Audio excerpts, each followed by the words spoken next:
अस्सलामुअलैकुम बोलीस में खुशामदीद। मैं हूँ गौहर इशरत और मैं हूँ महरुख शहरियार। हेडलाइंस आप मुलाहिजा कर चुके हैं। बुलेटिन का बाकायदा आगाज करेंगे। आज के होने वाले अहम इजलास की बात करेंगे।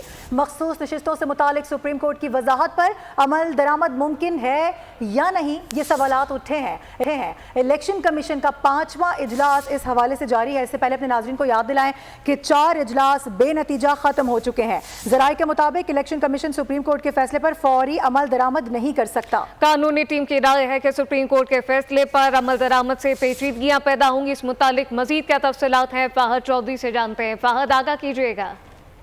जी देखिए, मखसूस नशिस्तों से मुतालिक आज इलेक्शन कमीशन का 5वां इजलास हो रहा है और ये इजलास इस वक्त जारी है। चीफ इलेक्शन कमिश्नर सदारत कर रहे हैं। कानूनी टीम आज अपनी हतमी राय देगी और अभी तक जो है वो कानूनी टीम की जानिब से ये मारूजात पेश की गई हैं कि अगर सुप्रीम कोर्ट के फैसले पर अमल दरामद किया गया तो इससे कानूनी पेचीदगियां पैदा होंगी, पार्लियामेंट की तौहीन का खदशा भी है और चूंकि इलेक्शन एक्ट जो है वो तरमीम शुदा इलेक्शन एक्ट आ चुका है तो कानून जो है वो लॉ ऑफ द लैंड, उस पर अमल दरामद करना ज्यादा जरूरी है। बहरहाल हतमी फैसला आज इम्कान है कि इलेक्शन कमीशन कर लेगा और कभी इम्कान है कि सुप्रीम कोर्ट में एक मुतफरिक दरख्वास्त आज दोबारा दायर की जाएगी इलेक्शन कमीशन की जानिब से, जिसमें फिर से इस जो कानूनी पेचीदगी है, जो बहरान सामने आ रहा है, उस पर जो है वो गाइडेंस तलब की जाएगी सुप्रीम कोर्ट से।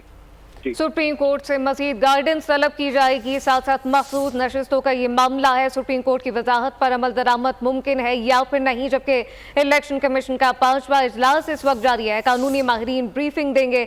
जराये के मुताबिक इलेक्शन कमीशन सुप्रीम कोर्ट के फैसले पर फौरी तौर पर अमल दरामद नहीं कर सकता। कानूनी टीम ने इलेक्शन कमीशन को अपनी तजवीज़ पेश कर दी है, जबकि कानूनी टीम की ये राय है कि सुप्रीम कोर्ट के फैसले पर अमल दरामद से मजीद पेचीदगियां पैदा हो जाएंगी। सुप्रीम कोर्ट के फैसले पर अमल दरामद से इलेक्शन तरमीमी एक्ट मुतासर हो जाएगा। तमाम सूरत हाल से तफसीलन फाहद चौधरी अपडेट कर रहे थे। आपका शुक्रिया।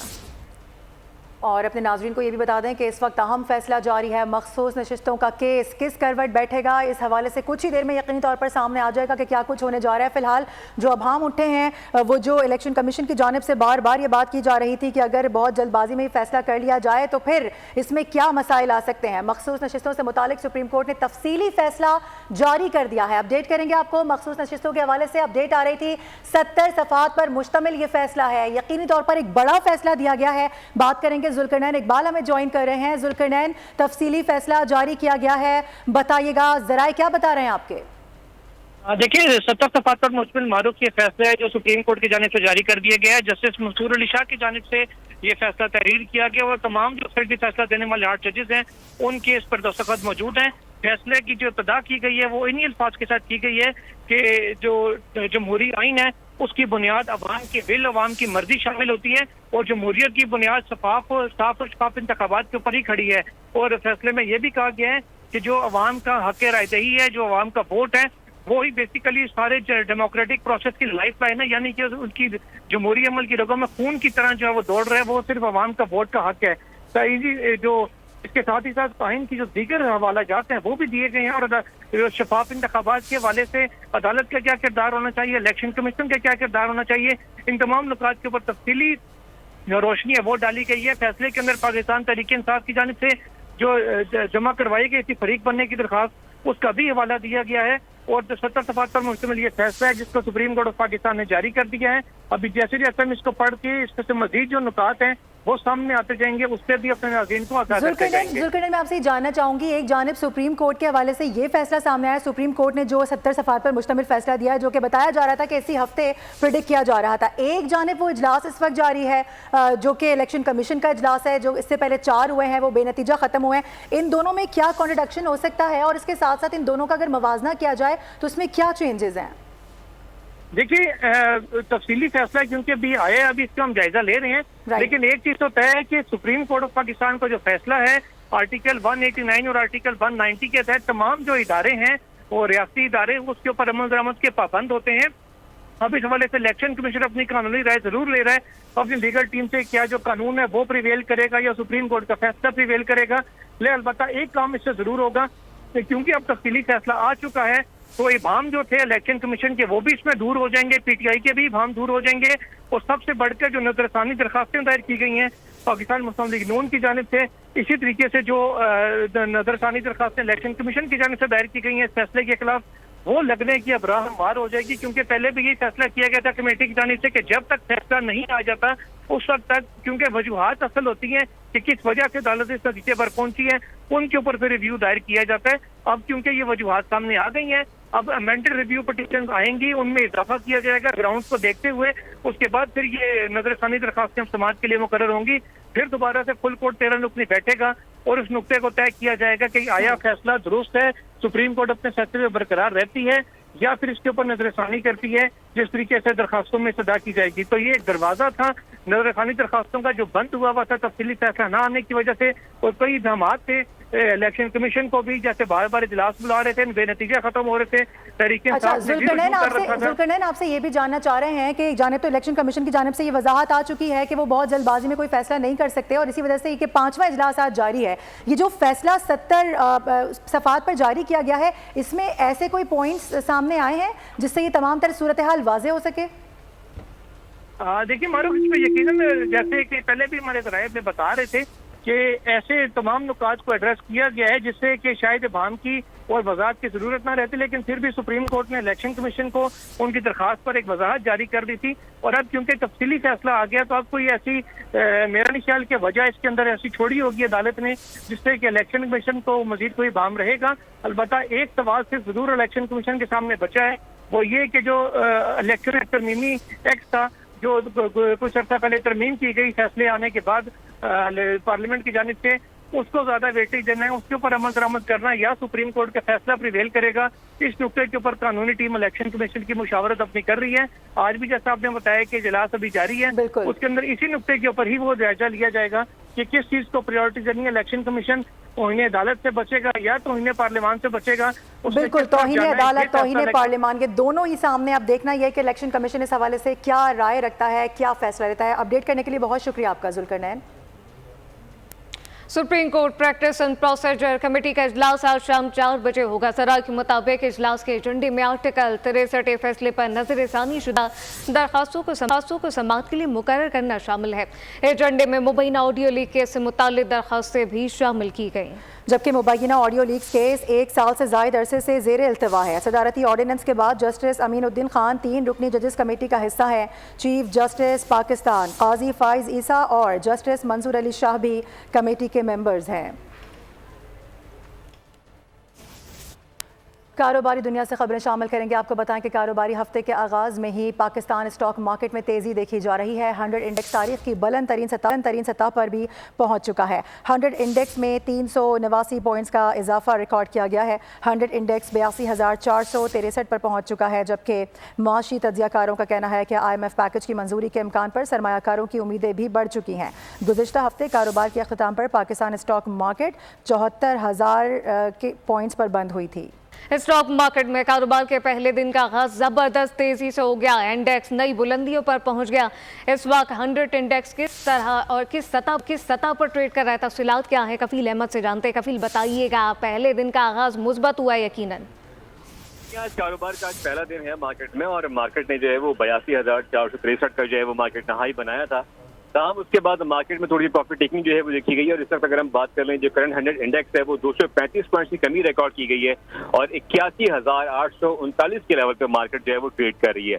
तो इस वक्त जो है वो प्रॉफिट टेकिंग के बाद मार्केट में थोड़ी सी मंदी है। तमाम ओवरऑल जो सेंटिमेंट है मार्केट का पॉजिटिव है, और जो इस वक्त सरमायाकार हैं उनका एक ही फोकस है कि वो इसकी अपना खरीदारी कर रहे हैं, और उन्हें कहना है कि शरह सूद में कमी और उसके बाद जो IMF का प्रोग्राम है उसमें मुमकिन तौर पर पाकिस्तान को मिलने वाली जो इमदाद है, जो रकम है, उसके बाद जो इकॉनमी है पाकिस्तान की उसमें खासी मस्बत तब्दीलियाँ वक़्फ़ू पज़ीर होंगी।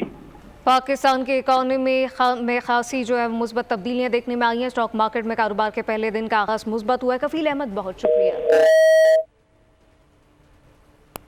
और अब आपको ये बताएं कि करेंसी एक्सचेंज में अमरीकी डॉलर की कदर में कमी का तसलसल आज भी बरकरार है। करेंसी डीलर्स के मुताबिक इंटरबैंक में डॉलर की कदर में मुसलसल 90 रोज़ कमी देखी जा रही है, जबकि आपको ये बताएं कि कारोबार के आगाज़ पर आज अमरीकी डॉलर 4 पैसे सस्ता होकर 277 रुपये 80 पैसे पर आ गया है। करेंसी एक्सचेंज में अमरीकी डॉलर की कदर में कमी का तसलसल आज भी जारी है।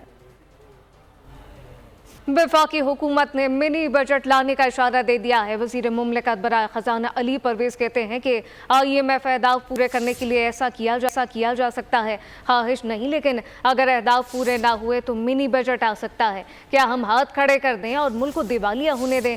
IMF का फ्रेमवर्क आगे लेकर चलना है।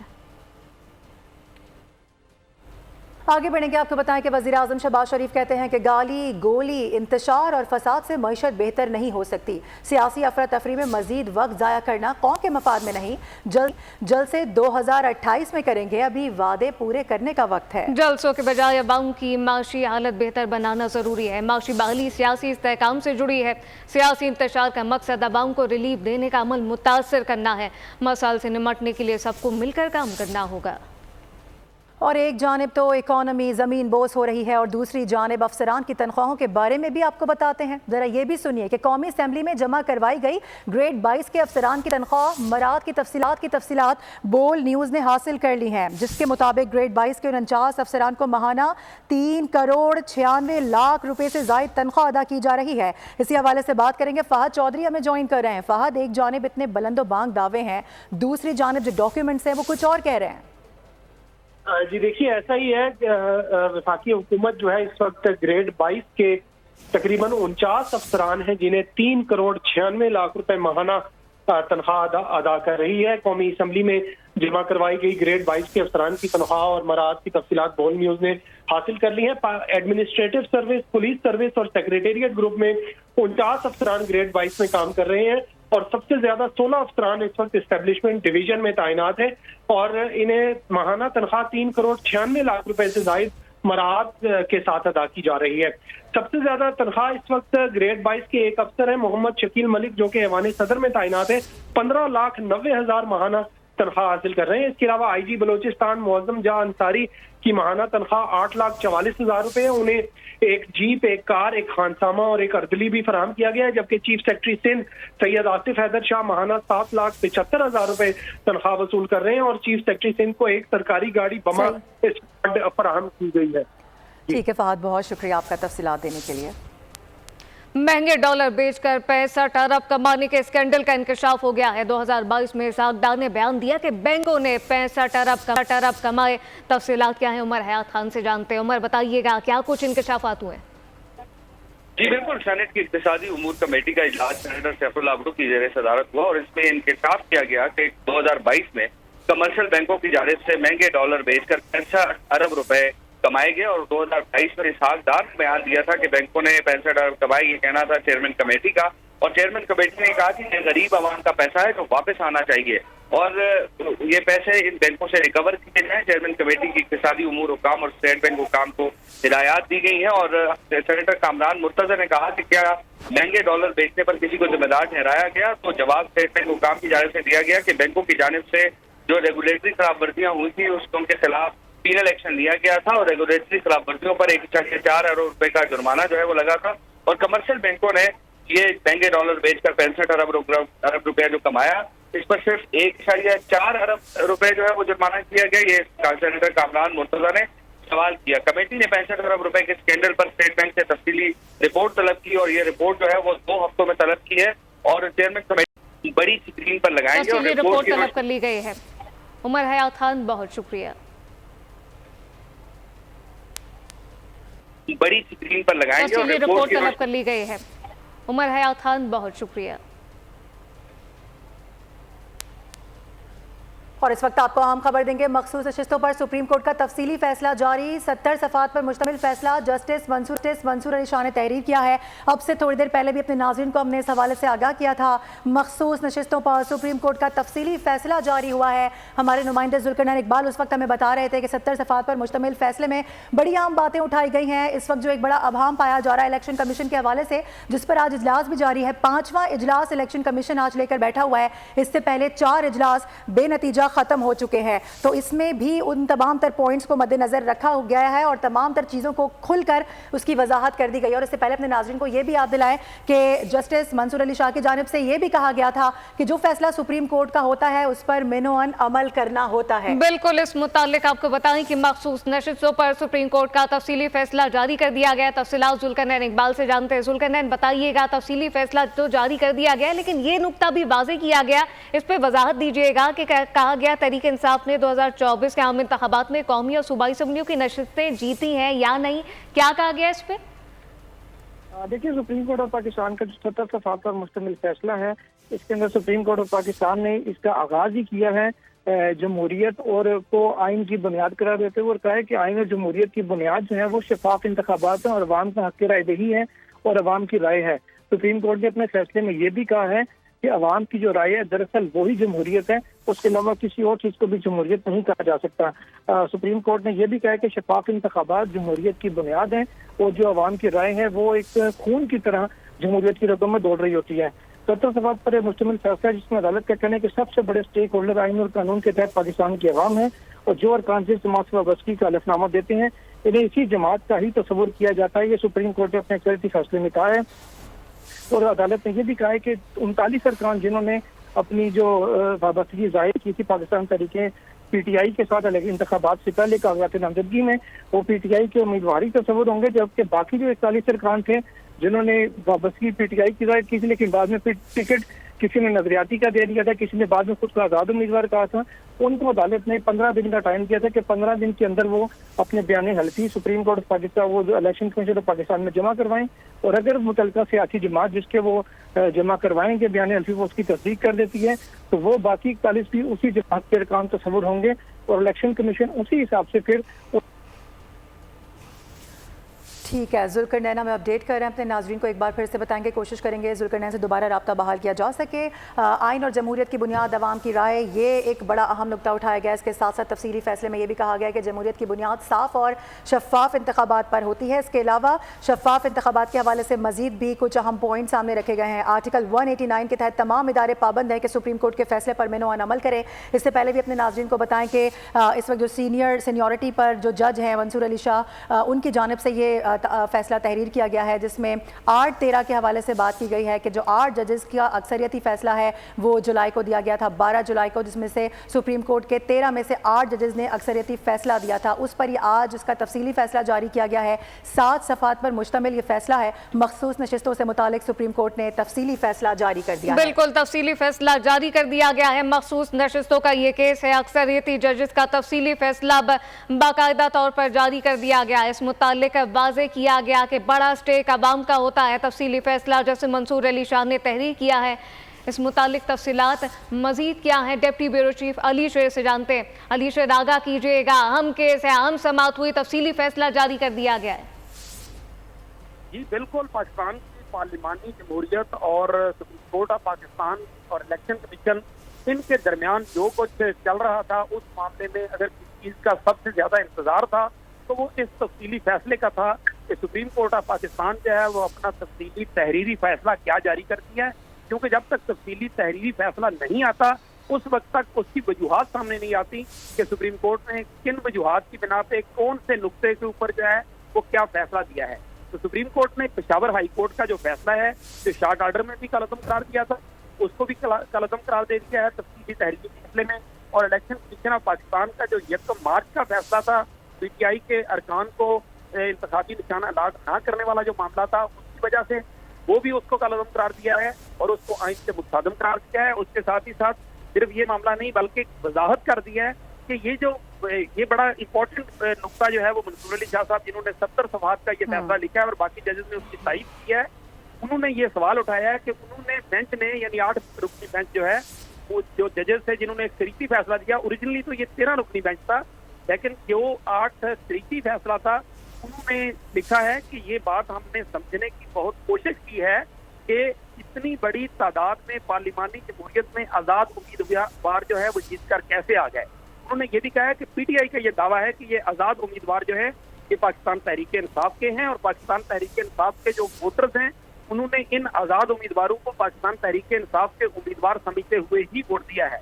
फिर सुप्रीम कोर्ट ऑफ पाकिस्तान ने एक और कानूनी नुक्ता उठाया है कि इलेक्शन कमीशन इस बात को साबित करने में या इसकी अदालत को मुतमिन करने में नाकाम रहा कि ये आजाद उम्मीदवार जो हैं इनको अचानक जो है वो किस तरह से सिंबल से महरूम कर दिया गया और इनको किस तरह से सर्टिफिकेट जो है वो नहीं दिया गया।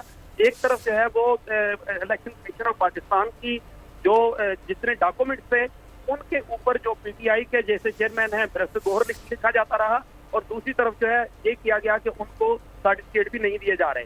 फिर सुप्रीम कोर्ट का जो तफसीली फैसला है उसमें इस बात के ऊपर भी जोर दिया गया है कि ये सेंस ऑफ द मासेस यानी लोगों की जो इज्तिमाई राय होती है, जो इज्तिमाई शऊर होता है, उसको इस किस्म के केसेस में देखा जाता है। ये कोई फौजदारी केस नहीं है, ये एक अवामी या इंतखाबी नौयत का केस है जिसमें ये देखना होता है कि आइन की रूह क्या है, आइन की रूह के मुताबिक उससे अमल दरामद करना होता है।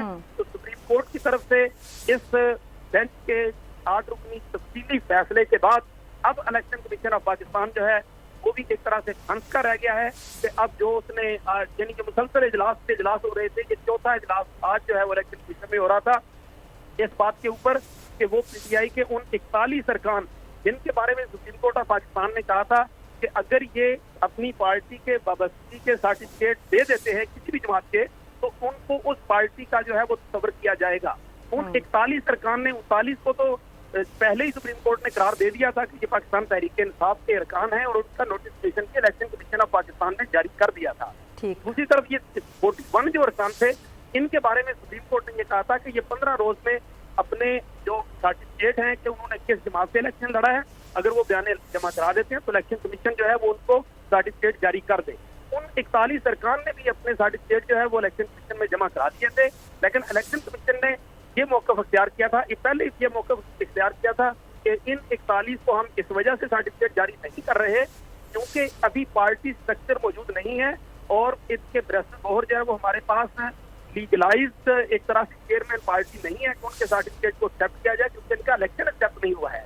लेकिन उसके बाद इलेक्शन कमीशन में जब ये चीज गई है सुप्रीम कोर्ट में तो उसमें पीटीआई ने ये मौक़िफ़ इख्तियार किया जो उन्होंने हफ्ता का रोज जो पिटीशन दायर की थी उसमें उन्होंने कहा था कि 39 लोग जिन्होंने सर्टिफिकेट जारी कर दिए थे इसने इलेक्शन कमीशन ऑफ पाकिस्तान ने उन 39 के ऊपर जो है उनको भी पार्टी का जो सर्टिफिकेट दिया गया वो भी बैरिस्टर गोहर अली खान की तरफ से ही जारी किया गया। अगर बैरिस्टर गोहर अली खान का सर्टिफिकेट एज चेयरमैन पार्टी 39 लोगों के लिए वैलिड है तो फिर 41 लोगों के लिए वैलिड कैसे नहीं है?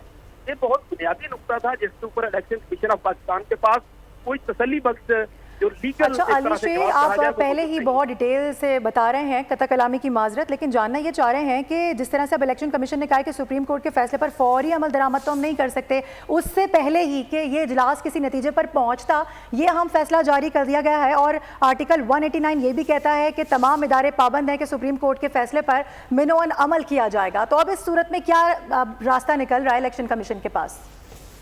देखिए, इस वक्त जो सबसे बड़ी बात है वो इलेक्शन कमीशन ऑफ पाकिस्तान का फंस का रह जाना है। तो उसने एक तरह से स्पीकर कौमी असम्बली सरदार याद सादत से लेटर और मलिक अहमद खान पंजाब असम्बली के स्पीकर के लेटर के पीछे छुपने की कोशिश की थी इलेक्शन कमीशन ऑफ पाकिस्तान ने। अब मेरे ख्याल में उनके पास कोई जवाब या कोई रास्ता बाकी नहीं रह गया है। अब अगर तो इस मामले पे स्टे हो जाता है, रिव्यू पिटीशन अब लगने का हक बन गया है इलेक्शन कमीशन का। अगर रिव्यू पिटीशन जो है वो लग जाती है, जो कि इसी 13 रुकनी बेंच के सामने लगनी है, जो जिसकी सरबराही चीफ जस्टिस काजी फायजीसा साहब ने की थी, तो ये अगर तो वो बेंच जो है वो रिव्यू पे इसको दे देता है स्टे ऑर्डर, यानी उसमें इम्तनाई दे सकता है कि जैसे की सूरत हाल है उसके मुताबिक इसको यहाँ रोक दिया जाए जब तक ये रिव्यू डिसाइड नहीं होती। सही, रिव्यू डिसाइड नहीं होता तो इसको रोक दिया जाए। अलीशा साथ ही रहिएगा। दूसरी जानिब फाद चौधरी इस्लामाबाद से हमारे नुमाइंदे मौजूद हैं। फाद, ये बताइएगा अब जो इलेक्शन कमीशन का किरदार है वो बड़ा अहम हो गया है, क्या कुछ पेशरफ देख रहे हैं? जी देखिए, बिलाशुबा इलेक्शन कमीशन का इसमें बड़ा अहम किरदार है क्योंकि हतमी फैसला जो है वो अब इलेक्शन कमीशन ने ही करना है कि आया सुप्रीम कोर्ट के इस फैसले पर अमल दरामद किया जाए या ना किया जाए, और अगर किया जाए तो किस तरीके से जो है वो मखसूस नशिस्तें अलॉट की जाए। क्योंकि कानूनी टीम जो है वो अपनी वाज़ेह राय दे चुकी है कि चूंकि पीटीआई का कोई तंजीमी ढांचा नहीं है तो सर्टिफिकेट्स जो हैं वो किसके कबूल किए जाए, किसके दस्तखत को कबूल किया जाए। और चूंकि मखसूस नशिस्तों के लिए फहरिस्त भी जमा नहीं करवाई गई थी मुकर्ररा मुद्दत के अंदर, तो जाहिर है कि कानूनी तौर पर जो है वो किस तरह से हम मखसूस नशिस्तें जो है वो पीटीआई को अलॉट कर सकते हैं, और जो आज़ाद 41 अरकान हैं उनको किस तरह से पीटीआई का करार दिया जा सकता है। ये बड़ा अहम सवाल है जो गुज़िश्ता एक हफ्ते से ज़ेरे गौर है। इलेक्शन कमीशन में 5वां इजलास आज हो रहा है इसी मामले पर चीफ इलेक्शन कमिश्नर की सदारत में, और कंफ्यूजन का शिकार है इलेक्शन कमीशन के। अगर सुप्रीम कोर्ट के फैसले पर अमल दरामद किया जाता है तो जाहिर है पार्लियामेंट की बेतौकीरी का खतरा होगा, और अगर पार्लियामेंट की बात मान ली जाए, स्पीकर के खतूत पर अमल दरामद कर लिया जाए, तो जाहिर है तौहीन अदालत का खतरा होगा, क्योंकि 8 जजेस का जो फैसला आया, अब तफसीली फैसला आया है, उस पर भी अमल दरामद करना जरूरी है, पार्लियामेंट की बेतौकीरी भी नहीं करनी। तो जाहिर है कि वो कंफ्यूजन जो है उसका शिकार है इलेक्शन कमीशन, और आज इम्कान जाहिर किया जा रहा है कि कोई हतमी फैसला इस हवाले से किया जाएगा, क्योंकि कानूनी टीम ने अब ये राय दी है कि इलेक्शन कमीशन जो है वो अपने ऊपर बात लेने के बजाय दोबारा सुप्रीम कोर्ट से ही रुजू करे और एक मुतफर्रिक दरखास्त सुप्रीम कोर्ट में दायर करवाई जाए जिसमें मजीद गाइडेंस। तो यानी फहद चौधरी, आप ये कह रहे हैं कि अभी इलेक्शन कमीशन के पास ये इख्तियार है, इलेक्शन कमीशन के पास ये ऑप्शन मौजूद है इस वक्त कि एक मुतफर्रिक दरख्वास्त दायर की जा सकती है इस अहम फैसले के बावजूद भी, ऐसा ही है? जी बिल्कुल, ये ऑप्शन बिल्कुल अवेलेबल है इलेक्शन कमीशन के पास। अगर सुप्रीम कोर्ट के फैसले पर अमल दरामद में कुछ कानूनी पेचीदगियां आ रही हैं, तो ये इलेक्शन कमीशन के पास बिल्कुल इख्तियार है कि वो दोबारा सुप्रीम कोर्ट से रुजू कर सकता है और एक दरखास्त नई दायर की जा सकती है इस हवाले से, क्योंकि नई दरखास्त जो दायर की जाएगी वो बिलाशुबा जो है उसकी समाअत जो है वो जजेस कमेटी जो है वो प्रैक्टिस एंड प्रोसीजर एक्ट के तहत वो मुकर्रर करेगी, और फिर उस पर दोबारा से जो है वो फरीकैन को सुना जाएगा, जिसमें इलेक्शन कमीशन फिर ये अपनी तरफ से दलाइल देगा कि इस फैसले पर जो अमल दरामद है वो कानूनी तौर पर मुमकिन नहीं है, क्योंकि पार्लियामेंट जो है वो इलेक्शन एक्ट में तरमीम कर चुका है, और उस तरमीम के तहत लॉ ऑफ द लैंड पर अमल दरामद करना जो है वो इलेक्शन कमीशन के लिए ज्यादा जरूरी है, क्योंकि जो खतूत लिखे गए थे स्पीकर की जानिब से, स्पीकर कौमी असम्बली, स्पीकर पंजाब असम्बली, फिर सिंध असम्बली की जानिब से खतूत लिखे गए थे, उसमें भी यही कहा गया था कि इलेक्शन कमीशन पार्लियामेंट की बालादस्ती को अपहोल्ड करे, क्योंकि सुप्रीम कोर्ट का फैसला जो है वो तब्दील हो गया था इलेक्शन एक्ट में तरमीम से, और उस तरमीम में ये कहा गया था कि मुकर्ररा मुद्दत खत्म होने के बाद कोई भी आजाद रुकन जो है वो अपनी पार्टी तब्दील नहीं कर सकता, और मखसूस भी जो है वो इसी अमेंडेड इलेक्शन एक्ट के तहत। एडवोकेट वकास अब्रेज हमारे साथ मौजूद है। वकास साहब, सबसे पहले तो बहुत शुक्रिया वक्त देने के लिए। क्या कहिएगा, अहम फैसला आ गया है, मखसूस नशिस्तों का ये मामला था, वाजे कर दिया गया है कि इलेक्शन कमीशन के 1 मार्च के फैसले की कोई कानूनी हैसियत नहीं है, इस पर रोशनी डालिएगा। बिल्कुल जी, तरीती फैसले के अंदर जो वजाहत दी गई है इसमें पेशावर हाई कोर्ट का और at the same time election commission of Pakistan का जो फैसला था उसको स्ट्राइक डाउन और डिस्पेल कर दिया गया, और वजाहत कर दी गई है कि पॉलिटिकल पार्टी के तौर पे पीटीआई बतौर एग्जिस्ट करती है, और अल्टीमेटली जो इनका इस्तकाक था इनके आर्टिकल 51 के तहत के जितनी इनकी जो मेजॉरिटी थी नेशनल असम्बली के अंदर या प्रोविंशियल असम्बलीज के अंदर, उसके मुताबिक इनको महसूस नशिस्तें ग्रांट करना, this was the constitution requirement of the fundamental right of PTI. तो मैं ये समझता हूँ कि मैं पहले दिन से इस बारे में बड़ा क्लियर था कि पीटीआई को जो पिनलाइज किया गया था इनसे बल्ले का आज डिसॉल्व नहीं हुई थी, क्योंकि आइन के अंदर किसी भी पॉलिटिकल पार्टी को डिसॉल्व करने का जो तरीकाकार है वो आइन के आर्टिकल 17(2) के अंदर इंसर्ट किया गया है कि हुकूमत वक्त जो है वो किसी पॉलिटिकल पार्टी के अगेंस्ट जो है पहले उसको बैन करेगी, फिर रेफरेंस सुप्रीम कोर्ट में भेजेगी, जब सुप्रीम कोर्ट से बैन करेगी तो फिर उसकी एग्जिस्टेंस खत्म हो जाएगी। लिहाजा पीटीआई एग्जिस्ट तो करती थी, जो चीजें बतौर पेनल्टी इनके ऊपर इम्पोज की गई थी कि इन्होंने इंट्रा पार्टी इंतखाबात नहीं करवाए थे, तो अल्टीमेटली बल्ले का निशान वापस ले लिया गया था, और जितने उम्मीदवार थे आजाद कैपेसिटी के अंदर इन्होंने इंतखाब लड़ा था उसके अम्ब्रेला के नीचे गए या प्रोविंशियल असम्बलीज के अम्ब्रेला के नीचे गए, तो जिस अम्ब्रेला के नीचे वो खड़े थे वो पीटीआई की अम्ब्रेला थी। तो अल्टीमेटली एक तरीती फैसले के अंदर जो नकात का जिक्र किया गया, ये जो चीजों की वजाहत दी गई है वो यही कहा गया है कि बतौर पॉलिटिकल पार्टी एग्जिस्ट करती है। एक इंपॉर्टेंट बात जो है इसके अंदर की गई है, जिसमें चीफ जस्टिस ऑफ पाकिस्तान ने जो फरवरी के अंदर फैसला दिया था, जिसके अंदर पीटीआई से बल्ले का निशान वापस ले लिया गया था, उस चीज को भी निगेट कर दिया गया इस फैसले में कि वो भी किसी हद तक जो है वो जस्टिफाइड एक्ट नहीं था, ये जस्टिफाइड फैसला नहीं था। मैं इस चीज से डिसएग्री करूंगा, क्योंकि उस वक्त जो जस्टिस काजी फाइज ईसा ने फैसला दिया था और पीटीआई को जो है वो बल्ले के निशान से महरूम कर दिया गया था, वो बिल्कुल दुरुस्त फैसला दिया गया था। इसलिए इस फैसले के अंदर जो ये पॉइंट है मैं इससे डिसएग्री करूंगा। जो उस वक्त चीफ जस्टिस काजी फाइज ईसा साहब ने फैसला दिया था उसमें पीटीआई को पिनलाइज किया गया था, क्योंकि इनको एक अप्रोप्रिएट टाइम दिया गया कि आप इंट्रा पार्टी इंतखाबात करवाएं in accordance with the book of constitution 2017 का जो कानून है इलेक्शन एक्ट। लेकिन अनफॉर्चुनेटली पीटीआई उस वक्त जो है वो तमाम लीगल लवाजमत पूरी नहीं कर सकी।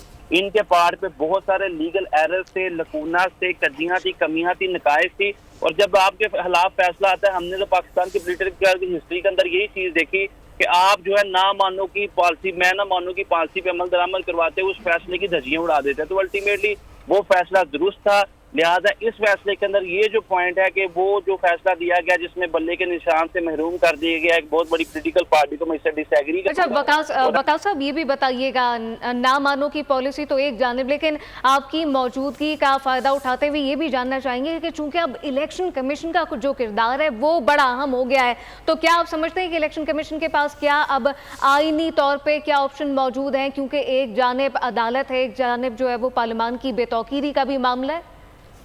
देखें, इलेक्शन कमीशन जो है उनके लिए बड़ा फंडामेंटल इशू है, चूंकि आइन का आर्टिकल 189 और 190 ये कहता है कि सुप्रीम कोर्ट का जो भी फैसला होगा वो तमाम हाई कोर्ट पे, तमाम मुतहद अदालतों पे इनकम्बेंट है, बाइंडिंग। और at the same time article 190 ये कहता है 190 के तमाम पाकिस्तान की जो लॉ इन्फोर्समेंट एजेंसीज हैं या एग्जेक्टिव है वो सुप्रीम कोर्ट के फैसले पे मनो अमल करेगी without any if and buts.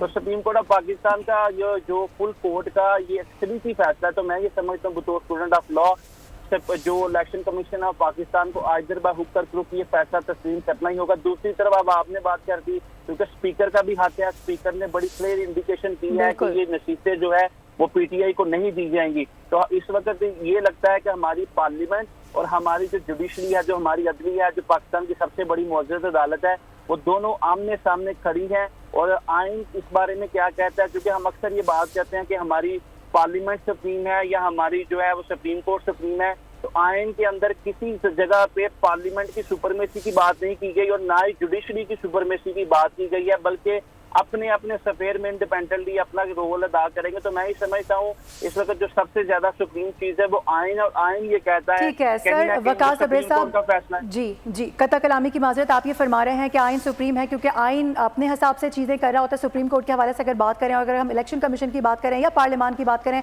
तो वो दोनों अलग अलग इदारे हैं, उनका भी एक अपना डिकोरम बयान कर दिया गया। हमारे साथ ही रहेगा इस वक्त हमें एहतशामुल हक सीनियर तज्ज़ियाकार भी ज्वाइन कर चुके हैं, उनसे बात करेंगे। एहतशाम साहब, एक छीना झपटी देखने में आ रही है, दोनों इदारे सुप्रीम हैं, इलेक्शन कमीशन अपने हवाले से एक इजलास लेके इस वक्त बैठा हुआ है, पार्लियामान की सुनी जाए, सुप्रीम कोर्ट की सुनी जाए, इलेक्शन कमीशन तो इस वक्त बीच में है। रास्ता क्या निकलता है आपकी नजर में? देखिए मारूफ, रास्ता जो है ना वो तो लगता है कि कन्फ्रंटेशन की तरफ भरपूर तरीके से जा रहे हैं, इसलिए कि हमने हमेशा सुना, आपने सुना, सबने सुना कि जी सबको कहा जाता है कि सारे अदारे अपनी अपनी आईनी हदूद में रहें। अब ये पहली मर्तबा हुआ है, ये बात माननी पड़ेगी कि इलेक्शन कमीशन भी पोलिटिसाइज हुआ, हमारी अदलिया भी पोलिटिसाइज हुई, हमारे बाकी अदारे भी पोलिटिसाइज हो गए। लेकिन एक जो बड़ा स्ट्रॉन्ग आर्गूमेंट है इलेक्शन कमीशन के हक में जाता है लाख रिजर्वेशन के बावजूद कि इलेक्शन कमीशन मारूफ एक इंडिपेंडेंट कॉन्स्टिट्यूशनल अदारा है। तो बड़ा वाज़ेह तौर पे अगर मैं गलत नहीं हूँ तो आर्टिकल 99 है शायद, जो कहता है कि जी कोई अदारा, चाहे वो सुप्रीम कोर्ट है, चाहे वो गवर्नमेंट है, चाहे कोई और अदारा है, वो इलेक्शन कमीशन के मामलात में मुदाखलत नहीं कर सकता। तो यही एक मेरा ख्याल एक रीजन है जिसकी ये ताकत है, पावर है जो ड्राइव करती है इलेक्शन कमीशन को। अभी देखें बड़ा वाज़ेह तौर पे इलेक्शन कमीशन ने जिन चीज़ों पे फैसले किए हैं, अब देखें लड़ाई कहाँ से शुरू है मारूफ। देखें ये 5 बरस हो गए हैं पीटीआई का वहाँ जो इंट्रा पार्टी इलेक्शन वाला मामला था। फिर आपको याद है कि पीटीआई के दौर में इन्होंने खुद रिक्वेस्ट की थी कि जी 1 साल के लिए इलेक्शन पेंड कर दिए जाए, फिर 1 साल के लिए इलेक्शन पेंड कर दिए गए थे। 5 साल के बाद फिर उनको कहा गया कि जी आप इलेक्शन हो रहा है, आप इंटर पार्टी इलेक्शन क्यों नहीं करवाते। फिर आपने देखा साल सवा साल पहले जिस तरीके से पेशावर के शरीफ चमकनी में एक इजलास जल्दी से बुलाते हैं, 1 2 3 करके ये अपना क्या कहते हैं ये चुन लेते हैं कि जी कौन सदर होगा, कौन अपना सेक्रेटरी जनरल होगा, उसको चैलेंज कर दिया इनकी पार्टी के लोगों ने। अब ये सारे लोग कहते हैं मारूफ कि ये सारी सियासी जमातों में इस तरह ही होता है, चाहे PMLN है, पीपल्स बिल्कुल पार्टी है, एहतशामुल हक साहब, बिल्कुल आप सही फरमा रहे हैं। कत्ता कलामी की माजरत, हमारे साथ ही मौजूद रहिएगा। इसी दौरान हमें डॉक्टर दानिश भी ज्वाइन कर चुके हैं, जरा उनका नुक्ता भी ले लेते हैं। डॉक्टर दानिश साहब, जिस तरह से भी हम देख रहे हैं कि 70 सफ़हात पर मुश्तमिल एक तफसीली फैसला जारी किया गया है, तमाम वही बातें जो कि पहले फैसले में जारी की गई थी, इसकी जरा खुल के वजाहत कर दी गई है। आर्टिकल 190, 189 के तहत तमाम इदारे पाबंद हैं कि सुप्रीम कोर्ट के फैसले पर मेनोन अमल करें। इलेक्शन कमीशन के 1 मार्च के फैसले को कलअदम करार दिया गया है। मखसूस नशिस्तों के हवाले से अगर हम बात कर रहे हैं, क्या इस पर आपका पॉइंट है? क्योंकि एक जानिब हम देख रहे हैं कि इलेक्शन कमीशन का इजलास भी इस वक्त जारी है, 5वां इजलास है, दोनों इदारे मोतबर हैं, किसकी सुनी जाए? एक तो तफसीली फैसला अगर 70 सफ़हात का अभी आया, उसे पढ़ा तो नहीं गया है, लेकिन जो उसका करेक्ट है उसके ऊपर मैं बात कर लेता हूँ। और जो पहले का फैसला है, शॉर्ट ऑर्डर फैसला, अब यहाँ पे आपने 2 आर्टिकल जो है वो पॉइंट आउट किया है। 189 जो है वो जो आइन कहता है कि जनाब सुप्रीम कोर्ट के फैसले के तमाम आईनी इदारे, एग्जेक्टिव और दूसरे इदारे पाबंद है मानने के। लेकिन आप देखें कि इसी जो 8 रुकनी तरक्की फैसला दिया था, जो कि अनकॉन्स्टिट्यूशनल अनलॉफुल फैसला है, मैं एज ए तालिब इल्म लॉ के ये समझता हूँ वो फैसले को देख के कि वो रीराइटिंग ऑफ द कॉन्स्टिट्यूशन है, इस पे तो जजेस के खिलाफ एक्शन होना चाहिए। अब और इस सिलसिले में जो सुप्रीम कोर्ट के चीफ जस्टिस ने जो नजरसानी अपील के ऊपर जो इन्होंने वजाहत की है, उसकी तो 9 सवालात बहुत जबरदस्त उठाया है। अब ये एक चीज वाजे आ गई है सामने कि सुप्रीम कोर्ट के ये 8 रुकनी बेंच जो कि अनकॉन्स्टिट्यूशनल अनलॉफुल फैसला जिन्होंने दिया था, और जिसमें उन्होंने तफसीली फैसला नहीं दिया था और कोई जुरिडिक्शन मेंशन नहीं की थी कि आया ये 185 के तहत है, 184(3) के तहत है, 187 के तहत है। अब अगर 189 की बात कर रहे हैं तो खुद सुप्रीम कोर्ट के जजेस के इख्तलाफी नोट में ये लिखा गया है कि वो फैसला जो अनकॉन्स्टिट्यूशनल अनलॉफुल हो वो आईनी इदारे और दूसरे इदारे मानने के पाबंद नहीं है। बिल्कुल सही। दूसरी तरफ बहुत सी जजमेंट है सुप्रीम कोर्ट की कि अनकॉन्स्टिट्यूशनल अनलॉफुल फैसला जो है वो सुप्रीम कोर्ट का नहीं माना जाए। अब अगर ये कह रहे हैं कि अभी आपने देखा था कि एक बेंच बना नहीं, ना इन्होंने कोई बाज़ाब्ता इलेक्शन कमीशन के जो नजरसानी अपील थी उसके ऊपर बैठे और मीटिंग की या उसका हवाला दिया जिसमें चीफ जस्टिस ने इनसे एक्सप्लेनेशन मांगी है सारी, एक वजाहत दे दिया कि मानो इसको हर सूरत में। भाई क्या बात है, जब आपने खुद ही तो एक अपने फैसले में कहा था कि अगर कोई आपको प्रॉब्लम है इलेक्शन कमीशन को तो इलेक्शन कमीशन हमारे पास आए। जब इलेक्शन कमीशन और हुकूमत आपकी तरफ गई, आपने उस पर कोई तफसीली फैसला, कोई मीटिंग करने के बजाय, कोई बेंच कॉन्स्टिट्यूट करने के बजाय, कमेटी जो बनी है 3 रुकनी उसको इन्फॉर्म करने के बजाय आपने एक वजाहत कर दी और कहा कि ये मानो ऐसा नहीं होता है।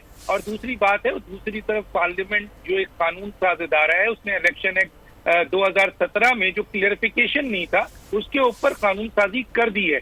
एक तरफ कानून है जो पार्लियामेंट ने बनाया है, दूसरी तरफ अनकॉन्स्टिट्यूशनल फैसला है जो कि इन 8 जजेस ने दिया है, जिसकी नफी खुद सुप्रीम कोर्ट के जजेस कर रहे हैं, जिसकी नफी खुद आइन कर रहा है। तो अब सवाल ये है कि स्पीकर ने भी लिख दिया है, अब इलेक्शन कमीशन के लिए ये बड़ा क्लियर पोजीशन लेना होगी कि आया वो अनकॉन्स्टिट्यूशनल फैसले को जो 8 रुकनी बेंच ने दिया है, जिसकी वजाहत भी दी गई है और उन पर पाबंदी लगाई जा रही है कि आप लागे। हालांकि इलेक्शन कमीशन एक आजाद इदारा है, वो सुप्रीम कोर्ट के अंडर नहीं आता है। वो देखेगा कि आया कि वो फैसला कॉन्स्टिट्यूशनल है या नहीं है, और उसकी वजाहत भी इलेक्शन कमीशन ने कर दी है कि जो वजाहत की गई है उसमें क्लियरिटी नहीं है। तो उस बुनियाद पे एक तरफ इलेक्शन कमीशन के पास स्पीकर का लिखा हुआ वो कानून है जो कि पार्लियामेंट ने पास किया है और उसको ये इख्तियार है। अब सुप्रीम कोर्ट का ये अनकॉन्स्टिट्यूशनल अनलॉफुल फैसला था, अब इधर इन्होंने एक तफसीली फैसला दिया है। अब देखना ये है कि तफसीली फैसले में इन्होंने लिखा क्या है 70 सफ़हात में, आखिर कहानी लिखी है या उन्होंने जुरिडिक्शन लिखा है। और अगर जुरिडिक्शन लिखा है तो कौन सी जुरिडिक्शन है? कोई जुरिडिक्शन इसको फेस नहीं करती है, क्योंकि ये पाकिस्तान की तारीख में एक ऐसा फैसला दिया गया है कि सुन्नी इत्तेहाद कौंसिल सुप्रीम कोर्ट के पास जाती है अपील के लिए, और इस पेशावर हाई कोर्ट का जो फैसला 5 रुकनी बेंच का था वो उसके ऊपर सुप्रीम कोर्ट स्टडी कर रही थी। तो वो ज्यादा से ज्यादा सुप्रीम कोर्ट का काम था कि वो फैसला जो अपील थी उसको एक्सेप्ट करता और सुन्नी इत्तेहाद कौंसिल को सारी के सारे वो जो पार्लियामेंटेरियन थे वो रिजर्व सीट दे देता, या फिर वो पेशावर हाई कोर्ट के फैसले को एक्सेप्ट करता या रिग्रेट करता। ये कहीं नहीं दुनिया में है कि सुप्रीम कोर्ट इन्हें छोड़कर एक ऐसी पार्टी जो आई नहीं है यानी पीटीआई, उसको कह रहे हैं कि भाई आप ये पीटीआई से जमात है, आप सारे मेंबर इधर चले जाएं। तो कोई आईनी माहिरीन कोई देखिए कॉन्स्टिट्यूशनल कोर्ट की जरूरत इसीलिए पेश आ रही है, मैं बड़ी जोर दे के कह रहा हूँ, मैं इसके ऊपर कई साल से लगा हूँ और अब ये आईनी पैकेज का हिस्सा है। कल ऑस्ट्रो साहब ने भी इस पॉइंट को इस्टेब्लिश किया जो 2 दफा अटॉर्नी जनरल रहे हैं कि सुप्रीम कोर्ट में आने वाले जज सिंपल आपके BA-LLB होते हैं और ये बैंकिंग कोर्ट के, क्रिमिनल कोर्ट के, ये फौजदारी मुकदमात, मैरिज के मुकदमात, जमीनों के मुकदमात सुन के ये वकील जो हैं वो जज बनते हैं। इनको कॉन्स्टिट्यूशन का नहीं पता होता है, बिल्कुल नहीं पता होता। कॉन्स्टिट्यूशन कोई आम चीज नहीं है, इसका एक एक्सपर्ट है। जिस तरीके से जुडिकेचर है आपके सुप्रीम कोर्ट का, आपके 175 से लेकर अगर आप पढ़ें 212 तक, तो जुडिकेचर में सुप्रीम कोर्ट बताया है, हाई कोर्ट दिया है, शरीयत कोर्ट दिया। तो शरीयत कोर्ट क्यों दिया है? इसलिए दिया है कि शरीयत एक स्पेशलाइज्ड सब्जेक्ट है, तो कॉन्स्टिट्यूशन भी एक स्पेशलाइज्ड सब्जेक्ट है। तो मैं समझता हूँ यहाँ पर क्लियर कट समझता हूँ कि ये लंबा फैसला दे दे या लंबे से लंबा फैसला दे दे, इसका बेस जो है अनकॉन्स्टिट्यूशनल है। इलेक्शन कमीशन को क्लियर कट वो डायरेक्शन देनी पड़ेगी। अब ये देखे बगैर कि फैसला गलत कौन दे रहा है, चाहे सुप्रीम कोर्ट दे चाहे पार्लियामेंट दे। अगर पार्लियामेंट की कानून साजी गलत है तो बताया जाए, पार्लियामेंट की कानून साजी किसी भी लिहाज से गलत नहीं है। लेकिन बिल्कुल डॉक्टर दानिश साहब, कतई कलामी की माजरत, लेकिन यहाँ पर फिर देखना ये होगा ना कि इलेक्शन कमीशन खुद साख्ता कोई ऐसा फैसला लेता है या नहीं लेता। अगर पार्लियामेंट गलत है तो पार्लियामेंट के सामने बात करे, सुप्रीम कोर्ट के फैसले से कोई एतराज है तो उस पर बात करे। स्टैंड तो अब इलेक्शन कमीशन की जानिब से लिया जाना चाहिए। सुप्रीम कोर्ट इलेक्शन कमीशन को सुनेगा ही नहीं। पार्लियामेंट का काम नहीं है कि इलेक्शन कमीशन को सुने। पार्लियामेंट एक ऐसा इदारा है जहां पर कानून साजी होती है, अमेंडमेंट होता है और उसमें 2/3 मेजोरिटी है, सिंपल मेजोरिटी से फैसले होते हैं। अब सवाल ये पैदा होता है, इलेक्शन एक्ट 2017 में एक तरमीम की है, उस तरमीम को अगर किसी को तकलीफ है तो चले जाए सुप्रीम कोर्ट में चैलेंज कर दें, ठीक है ना। अब तो एक प्रैक्टिस एंड प्रोसीजर कमेटी बनी है, वो फैसला करेगी कि आया ये सही भी है, ये वाकई मफादे आम्मा का है। अब तो बहुत अच्छा हो गया ना कि सदर ने एक ऑर्डिनेंस निकाल दिया, वरना तो इस वक्त सुप्रीम कोर्ट में ग्रुपिंग हुई हुई है। मैं नहीं कह रहा, कल मौलाना फजल रहमान साहब ने भी इस बात को कहा, दुनिया ऑस्ट्रो स्टॉप भी कह रहे हैं, कई वकील और साबिक। तो एक ग्रुप जो है वो ये चाहता है कि सुप्रीम कोर्ट में उसके कॉन्स्टिट्यूशनल फैसले हो या अनकॉन्स्टिट्यूशनल हो, लॉफुल हो या अनलॉफुल हो, मफरूजे पे मबनी हो, सियासी हो, पॉपुलर हो, माना जाए, जो क्या अक्सरियत में है। तो ये नहीं होता। पाकिस्तान के आइन और कानून की आप धज्जियां भी कह रहे हैं, माजी में भी इस सुप्रीम कोर्ट ने कई ऐसे फैसले किए हैं जो अनकॉन्स्टिट्यूशनल अनलॉफुल फैसले थे, जिसकी वजह से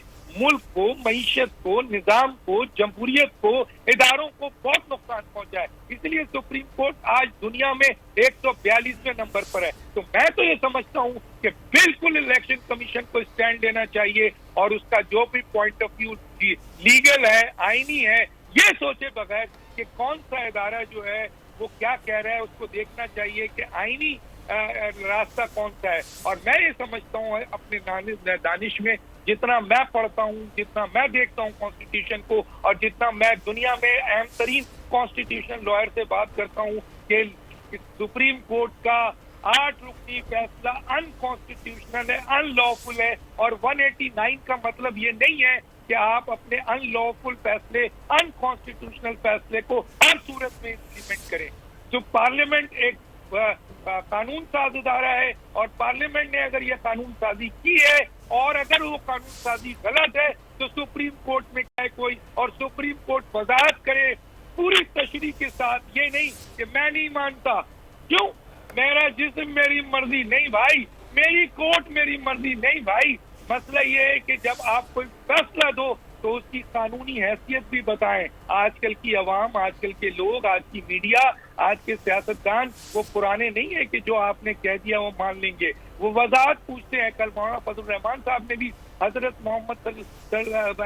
इब्राहिम के हवाले से और अल्लाह के हवाले से जो कन्वर्सेशन थी वो पूछा था कि या अल्लाह मुझे वजाहत करें, आप मुझे बताएं, मेरा आप पर ईमान है लेकिन वजाहत तो करें। फिर अल्लाह ने वजाहत किया। तो आप कौन होते हैं भाई? आप बगैर वजाहत के, बगैर जुरिडिक्शन के फैसला दे दें और कहें कि 189 एक गलत। पार्लियामेंट को चाहिए, मैं पार्लियामेंट से ये भी कहता हूँ कि आईनी इस्लाहात में 189 को क्लियरिफाई करे कि आइंदा सुप्रीम कोर्ट का कोई गैर कानूनी, गैर आईनी फैसला नहीं माना जाएगा। उसकी वजह यह है कि गैर आईनी, गैर कानूनी फैसले मान कर पाकिस्तान को तबाह कर दिया गया है। इलेक्टेड वजीर आजम को फांसी दे दी गई है, इलेक्टेड वजीर आजम को निकाल दिया गया है, हुकूमतें पंजाब की तबाह कर दी गई है, सिस्टम तबाह कर दिया गया है। और उसके बाद आने वाली सुप्रीम कोर्ट ये कहती है कि ये सुप्रीम कोर्ट ने जो फैसला दिया था वो गलत है और हम सही कर देते हैं। क्या यही एहतसाब है सिर्फ? लेकिन कितना नुकसान हो जाता है बताइए जब आप अनकॉन्स्टिट्यूशनल, अनलॉफुल फैसला देते हैं। तो मैं समझता हूँ कि इलेक्शन कमीशन को एक बिल्कुल लीगल रास्ता अख्तियार करना चाहिए, ये सोचे बगैर कि 189 के तहत उसको हर सूरत में अनकॉन्स्टिट्यूशनल फैसला मानना है। खुद सुप्रीम कोर्ट के जजेस कह रहे हैं, जजमेंट कहती है कि अनकॉन्स्टिट्यूशनल फैसला नहीं माने। और पार्लियामेंट और स्पीकर ने जो दिया है उसका भी जवाब दे कि आया, और स्पीकर की एक उन्होंने एलोकेशन ऑफ सीट्स भी कर दी है। तो अब इलेक्शन कमीशन आईनी हैसियत में, आईनी तौर पर जो आईन गाइड करता है उस पर फैसला दे, ना कि सुप्रीम कोर्ट का फैसला देके और ना कोई और तरमीम देके। सही, इलेक्शन कमीशन का यकीनी तौर पर किरदार बहुत वाज़ेह और अहम हो गया है। इस तमाम सूरत हाल पे अपने नाज़रीन को ये भी बताएं कि मखसूस नशिस्तों का ये मामला 70 सफ़ात पर मुश्तमिल ये तफसीली फैसला जारी किया गया, जिसकी अब वजाहत होना बहुत अहम हो गया है। सुप्रीम कोर्ट के 13 में से 8 जज ने अक्सरियती फैसला 12 जुलाई को दिया। इस तमाम सूरत हाल पर हमारा पैनल भी हमारे साथ तफसीली गुफ्तगू कर रहा था, जबकि अब जो इलेक्शन कमीशन का नाज़रीन, जो इलेक्शन कमीशन का किरदार है अब वो बहुत ही अहम हो चुका है। और इलेक्शन कमीशन का बहुत ही अहम इजलास भी इस वक्त जारी आईन अवाम की हकमियत यकीनी बनाने पर मबनी दस्तावेजात है, ये फैसले में वाज़ेह किया गया है। फैसले में वाज़ेह किया गया कि इलेक्शन कमीशन का किरदार बहुत वाज़ेह है। यहाँ वक्त हुआ एक ब्रेक का, जिसके बाद हाजिर होंगे हेडलाइंस के साथ। हमारे साथ